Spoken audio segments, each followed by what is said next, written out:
Everyone, welcome to study with Sumita. आज का हमारा टॉपिक रहेगा, आज हम पढ़ेंगे शक वंश के बारे में और भी जो भी हमारे राजा महाराजा रहे हैं उनके वंश के बारे में आज हम जानेंगे। इसके लास्ट वीडियो अगर जिन लोगों ने नहीं देखे हैं और जो चैनल पर पहली बार आए हैं तो वो इसकी प्लेलिस्ट में जाकर देख सकते हैं, जो कि नंबर वाइज वीडियो हैं। क्योंकि हम हिस्ट्री की लुसेंट की बुक से चैप्टर वाइज पढ़ रहे हैं तो आप पीछे के भी वीडियो देखेंगे तो आपके लिए बेस्ट रहेगा। ठीक है, तो चलिए स्टार्ट करते हैं। शक क्या है? तो हमने लास्ट यूनानियों के बारे में पढ़ा था। तो यूनानी के बाद में जो है भारत में शक आए थे। शकों की 5 शाखाएं थीं और हर शाखा की राजधानी भारत और अफ़गानिस्तान में अलग अलग भागों में थी। पहली शाखा ने अफ़गानिस्तान और दूसरी शाखा ने पंजाब, जिसकी राजधानी तक्षशिला थी उस समय। तीसरी शाखा ने मथुरा और चौथी शाखा ने पश्चिमी भारत और पांचवी शाखा ने ऊपरी दक्कन पर प्रभुत्व स्थापित किया था। प्रथम शक राजा जो था वह मोह था। शक मूलतः मध्य एशिया के निवासी थे और चरागाह की खोज में भारत आए थे। ठीक है, तो पेपर में आपको देखिए इनमें से जो है पॉइंट में आप वीडियो बनाए, अपने नोट्स बना लीजिएगा। लेकिन पेपर में जो ज़्यादातर पूछा गया है तो एक तो ये कि शक कहाँ से आए थे, कितनी शाखाएं थी, और जैसे कि मेन ये आता है कि मध्य एशिया के निवासी थे। चरागाह की खोज में भारत कौन आया था। ठीक है, तो ये क्वेश्चन कई बार पेपर में आया भी है। नेक्स्ट आगे बढ़ते हैं। 58 ईस्वी पूर्व में उज्जैन के एक स्थानीय राजा ने शकों को पराजित करके बाहर खदेड़ दिया और विक्रमादित्य की उपाधि भी धारण की थी। शकों पर विजय के उपलक्ष्य में 58 ईस्वी पूर्व से एक नया संवत स्थापित हुआ था, जिसको कहते हैं विक्रम संवत। ठीक है, तो ये क्वेश्चन भी पेपर में पूछा गया है। ठीक है, विक्रमादित्य एक लोकप्रिय उपाधि बन गई जिसकी संख्या भारतीय इतिहास में 14 तक पहुंच गई थी। गुप्त सम्राट चंद्रगुप्त द्वितीय सबसे अधिक विख्यात जो थे विक्रमादित्य थे। शकों की अन्य शाखाओं की तुलना में पश्चिम भारत में प्रभुत्व स्थापित करने वाली शाखा ने सबसे लंबे अरसे से एक शासन किया था। गुजरात में चल रहे समुद्री व्यापार से ये शाखा काफ़ी लाभान्वित हुई और भारी संख्या में चांदी के सिक्के इसमें जो थे जारी किए गए। शकों का सबसे प्रतापी जो शासक था वह रुद्रदामन प्रथम था, जिसका शासन जो था 130 से 150 ईस्वी तक रहा और गुजरात के जो है बड़े भाग पर था। इसने जो है आपके काठियावाड़ की अदशुक्र सुदर्शन झील का जीर्णोद्धार किया था, जो कि किसके, ये सुदर्शन झील जो है किसके द्वारा निर्मित की गई थी? तो ये मौर्यों के द्वारा निर्मित की गई थी। ठीक है, इसको याद रख लेना। फिर नेक्स्ट है, रुद्रदामन संस्कृत का बड़ा प्रेमी था। उसने ही सबसे पहले विशुद्ध संस्कृत भाषा में लंबा अभिलेख गिरनान अभिलेख जारी किया था। अब देखिए पेपर में कैसे आ सकता है कि सबसे पहला अभिलेख, संस्कृत का सबसे पहला अभिलेख कौन सा है, तो आप बताएंगे लंबा अभिलेख है। ठीक है, या गिरनार अभिलेख है।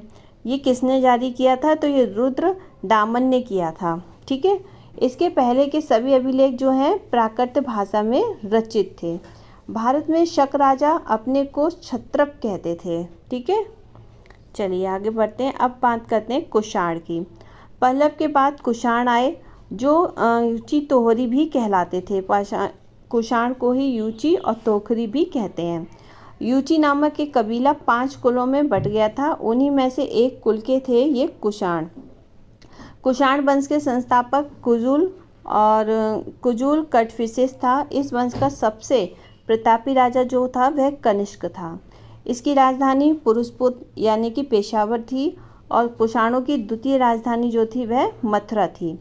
कनिष्क ने 78 ईस्वी पर जब वह गद्दी पर बैठने के समय में एक संवत चलाया था जो कि शक संवत कहलाता है। तो ये क्वेश्चन पूछा भी जाता है कि शक संवत कौन सा है, तो ये 78 कहलाएगा। ठीक है, और किसने चलाया था? तो ये आपके कनिष्क ने, जिसे भारत सरकार द्वारा प्रयोग में भी लाया जाता है। ठीक है, बौद्ध धर्म की चौथी बौद्ध संस्कृति कनिष्क के शासनकाल में ही जो है आपके कुंडल वन जो कि कश्मीर में है, प्रसिद्ध बौद्ध विज्ञान वसुमित्र की अध्यक्षता में हुई थी। कनिष्क बौद्ध धर्म के महायान संप्रदाय का अनुयायी था। अब यहाँ पे इम्पोर्टेंट है, चीनी जनरल पेन चोहा ने कनिष्क को हराया था। आरंभिक कुषाण शासकों ने भारी संख्या में स्वर्ण मुद्राएं जारी की थीं। जिनकी शुद्धता जो है गुप्त काल की स्वर्ण मुद्राओं से उत्कृष्ट है। कुषाणों ने सोने के सबसे अधिक शुद्ध सिक्के जारी किए थे।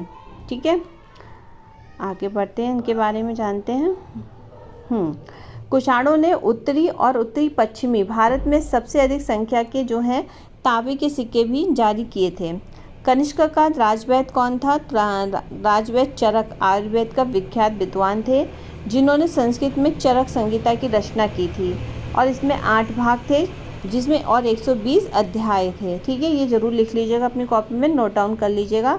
और ये भारतीय चिकित्सा शास्त्र का विश्वकोश कहलाता है। महाविवाह सूत्र के रचनाकार वसुमित्र हैं। इसे ही बौद्ध धर्म का विश्वकोश कहा जाता है। कनिष्क के राजकवि अश्वघोष ने बौद्धों का रामायण बुद्धचरित की रचना की है।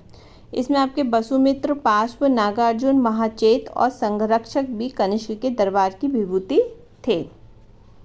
भारत का आइंस्टीन नागार्जुन को कहा जाता है। ये भी याद रखिएगा कि भारत का आइंस्टीन किसको कहा जाता है। और इनकी जो पुस्तक है वह माध्यात्मिक सूत्र है। ठीक है, कनिष्क की मृत्यु 102 ईस्वी में हो गई थी। और कुषाण वंश का ये अंतिम शासक कौन था? तो वह आपका वासुदेव था। कुषाण राजा देवपुत्र कहलाते थे। ठीक है, ये उपाधि कुषाणों ने चीनियों से ली थी। गांधार शैली और आपकी मथुरा शैली का विकास जो है कनिष्क के ही शासनकाल में हुआ था।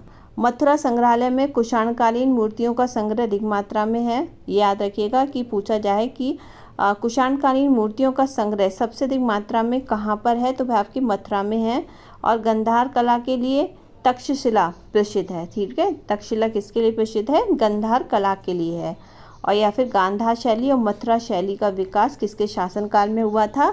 तो वह आपके कनिष्क के शासनकाल में हुआ था। रेशम मार्ग पर नियंत्रण रखने वाले शासकों में सबसे प्रसिद्ध कुषाण थे। कुषाण साम्राज्य में मार्गों पर सुरक्षा का प्रबंध था। रेशम मार्ग का आरंभ कनिष्क ने ही कराया था। तो रेशम मार्ग का आरंभ किसने कराया था? कनिष्क ने कराया था। ठीक है, रेशम बनाने की तकनीक का आविष्कार सबसे पहले कहाँ हुआ था? तो वह आपके चीन में हुआ था। मथुरा शाटक नामक विशेष प्रकार के वस्त्र का निर्माण केंद्र था। कुषाण काल में सबसे अधिक विकास जो है किस क्षेत्र में हुआ था? तो वास्तुकला के क्षेत्र में हुआ था। और इसी काल में जो है बुद्ध की खड़ी प्रतिमा का निर्माण हुआ था। तो पेपर में पूछा जा सकता है कि बुद्ध की खड़ी प्रतिमा का निर्माण किस काल में हुआ था? तो वह कुषाण काल में हुआ था। ठीक है, किस क्षेत्र का सबसे ज़्यादा जो है यानी किस कला का सबसे ज़्यादा विकास हुआ था? तो वह वास्तुकला का हुआ था। ठीक है, अब बात करते हैं गुप्त साम्राज्य की। गुप्त साम्राज्य का उदय 3वीं शताब्दी के अंत में प्रयाग के निकट कौशाम्बी में हुआ था। और संभवतः गुप्त लोग कुषाणों के ही सामंत थे। गुप्त वंश का संस्थापक जो था वह श्रीगुप्त था, जिनका शासनकाल 2040 से 2080 तक रहा। फिर श्रीगुप्त के उत्तराधिकारी जो थे वे घटोत्कच, इसका शासनकाल जो रहा है आपका 280 से 320 ईस्वी रहा है। गुप्त वंश का प्रथम और महान सम्राट जो रहा है वह चंद्रगुप्त प्रथम रहा है। ये 320 ईस्वी में गद्दी पर बैठा था और इसने लिच्छवी राजकुमारी कुमार देवी से विवाह किया था और इसने महाराजा अधिराज की उपाधि भी प्राप्त की थी। तो ज़्यादातर पेपर में पूछा जाता है कि गुप्त वंश का महान सम्राट कौन था? तो चंद्रगुप्त प्रथम था। ठीक है, और महाधिराज की उपाधि किस राजा को प्राप्त थी गुप्त वंश में? तो वह आपके चंद्रगुप्त प्रथम को थी। ठीक है, गुप्त संवत जो है 319 से 320 तक रही है इसकी शुरुआत, और चंद्रगुप्त प्रथम ने ही की थी। चंद्रगुप्त का प्रथम का उत्तराधिकारी कौन था? वह आपका समुद्रगुप्त था, जो कि 335 ईस्वी में राजगद्दी पर बैठा था। इसने आर्यावर्त के 9 शासकों और दक्षिणावर्त के आपके 12 शासकों को पराजित किया था। किसने? गुप्त ने, चंद्रगुप्त में। इन्हीं विजयों के कारण इसे भारत का नेपोलियन कहा जाता था। पेपर में पूछा जाता है कि भारत का नेपोलियन किसे कहा जाता है? तो वह समुद्रगुप्त को कहा जाता है। किसने दक्षिणावर्त के और शासकों को जो है पराजित किया था, या आर्यावर्त के शासकों को पराजित किया था? तो वह समुद्रगुप्त ने किया था। इसने अश्वमेध कर्ता और विक्रमंक एवं परम भागवत की उपाधि भी धारण की थी। तो पेपर में इन तीनों में से एक भी इस तरीके से पूछा जा सकता है कि किस गुप्त वंश में किस राजा ने अश्वमेध कर्ता की उपाधि प्राप्त की थी, या फिर विक्रमंक की, या फिर परम भागवत की उपाधि प्राप्त की थी। तो वह समुद्रगुप्त ने की थी। और समुद्रगुप्त को ही किस नाम से भी पुकारा जाता है, कविराज के नाम से भी पुकारा जाता है, कहा जाता था। समुद्रगुप्त विष्णु का उपासक था, ये भी याद रखना। समुद्रगुप्त संगीत प्रेमी था। ऐसा अनुमान उसके सिक्कों पर उसे वीणा वादन करते हुए दिखाया जाने से लगाया गया है। तो पेपर में ज़्यादातर पूछा जाता है कि किस काल में ऐसे सिक्के प्रतिपादन हुए थे जिसमें वीणा वादन करते हुए दिखाया गया था। तो वह कौन, समुद्रगुप्त ने किए थे। ठीक है, और वह जो था संगीत प्रेमी था। समुद्रगुप्त का दरबारी कवि कौन था, ये भी पेपर में कई बार पूछा है। तो ये हरिशेन था, जिसने इलाहाबाद प्रशस्ति लेख की रचना की थी। मुझे बहुत गर्मी के मारे घबराहट हो रही है, चलिए मैं देख लेती हूँ। मैंने फ़ैन ऑफ कर रखा है ना, गर्मी बहुत हो रही है। परम भागवत की उपाधि धारण करने वाला प्रथम गुप्त शासक कौन था, याद रखना। देखिए जैसे मैंने पूछा था तो समुद्रगुप्त था। और गया एवं नालंदा से मिले 2 ताम्र लेख में समुद्रगुप्त को परम भागवत जो है कहा गया है।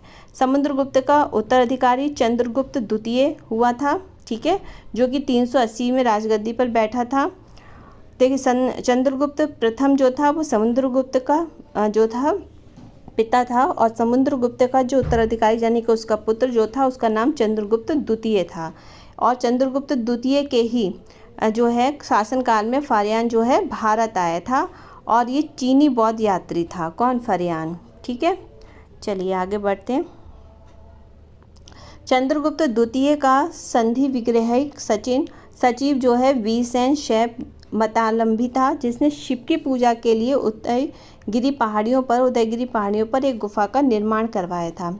इसमें आपके वीरसेन व्याकरण, न्याय, मीमांसा एवं शब्द का प्रकांड पंडित एक ही कवि भी था। चंद्रगुप्त द्वितीय का उत्तराधिकारी कुमारगुप्त फर्स्ट या गोविंद गुप्त 415 ईस्वी में या फिर 454 ईस्वी में इनका जो है हुए थे, गद्दी पर बैठे थे। नालंदा विश्वविद्यालय की स्थापना भाई किसने की थी, तो ये पेपर में कई बार पूछा गया है। तो कुमारगुप्त ने की थी।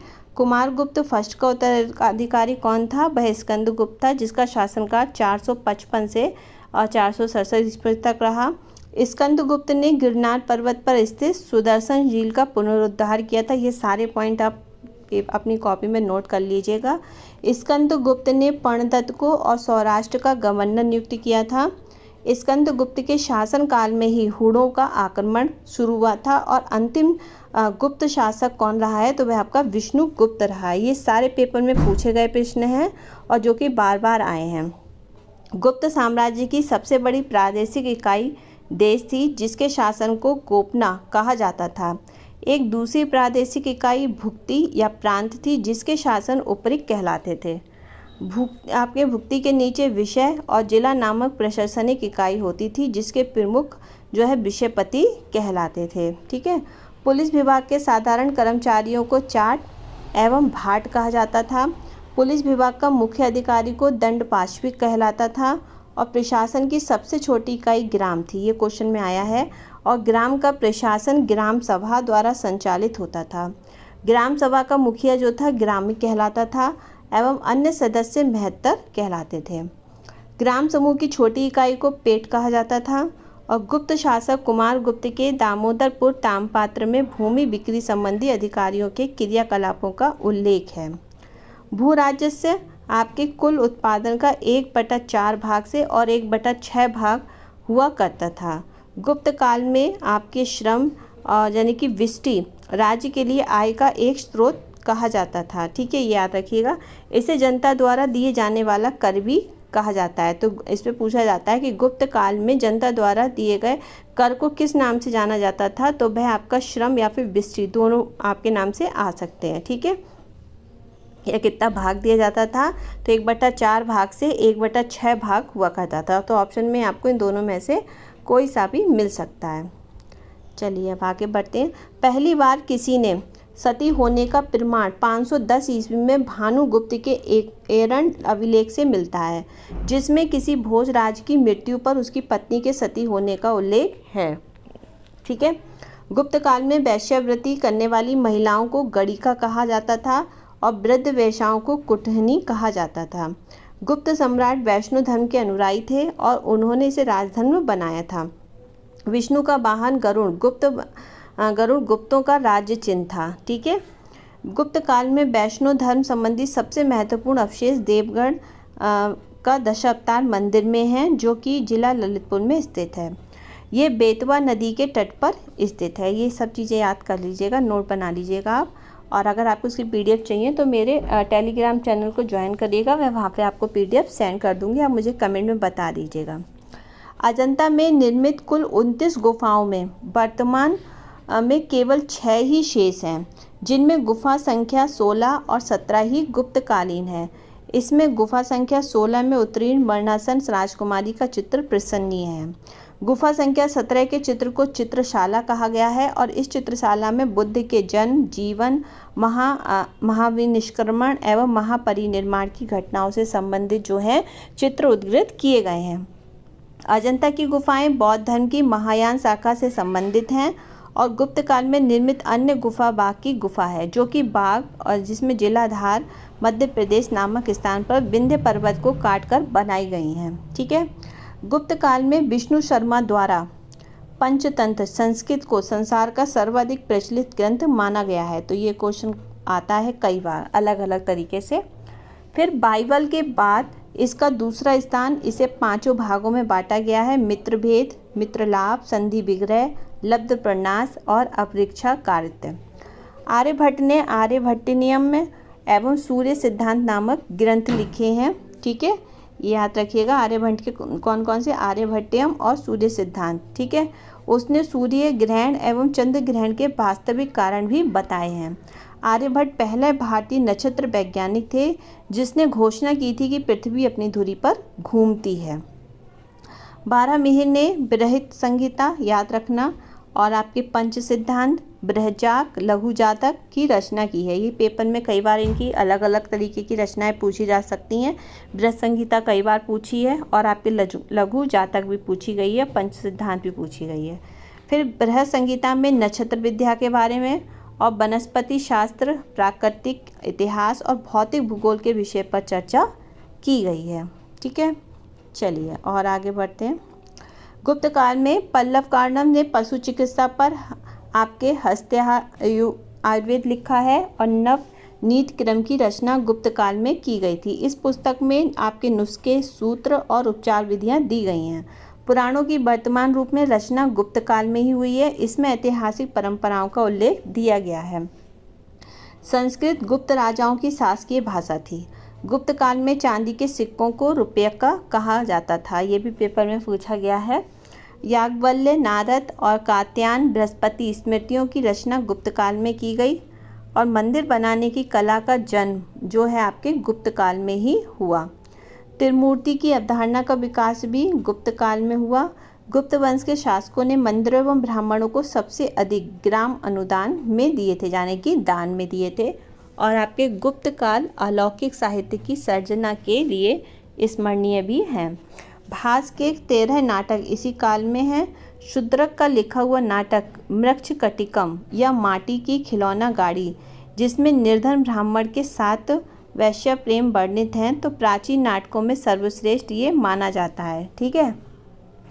फिर आपका देवी चंद्रगुप्तम और विशाख दत्त की संस्कृत नाटक है ये। ठीक है। ये गुप्त राजा रामगुप्त की इसमें कहानी है, जो अपनी रानी ध्रुव देवी को एक शक आक्रमणकारियों को सौंपने का फैसला करता है, लेकिन उसका छोटा भाई चंद्रगुप्त रानी के वेश में दुश्मन के शिविर में प्रवेश करता है और दुश्मन को मार डालता है। ठीक है। चलिए आज के लिए इतना ही है। कल इससे आगे के जो भी राजाओं के साम्राज्य हैं रह गए हैं वो मैं आपको उसकी वीडियो लेकर आऊँगी, क्योंकि मैं आपको चैप्टर वाइज पूरी ही हिस्ट्री अच्छे से पढ़ा रही हूँ, आपके नोट्स अच्छे से तैयार हों। अगर आपको वीडियो अच्छा लग रहा है तो प्लीज़ कमेंट करा करिए और चैनल को सब्सक्राइब करके जाया करिए और लाइक दबा दीजिए, इसमें कोई पैसे नहीं जाते हैं, बाकी की आपकी इच्छा है। तो कल फिर मिलते हैं नेक्स्ट वीडियो में, तब तक के लिए बाय बाय, टेक केयर।